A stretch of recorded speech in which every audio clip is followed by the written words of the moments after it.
கொஞ்சம் சிரித்தாய் கொஞ்சம் மறைத்தாய் வெட்க கவிதை நீ நீ நீ கொஞ்சம் துடித்தாய் கொஞ்சம் நடித்தாய் இரட்டை பிறவி நீ நீ நீ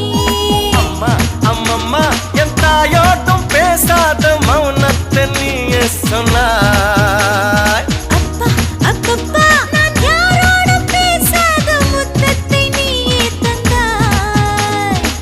5 வயது பிள்ளை போலே அச்சச்சோ பிச்சத்தாலே கொஞ்சி கொஞ்சி என்னை கொண்டால் பருவாயில்லை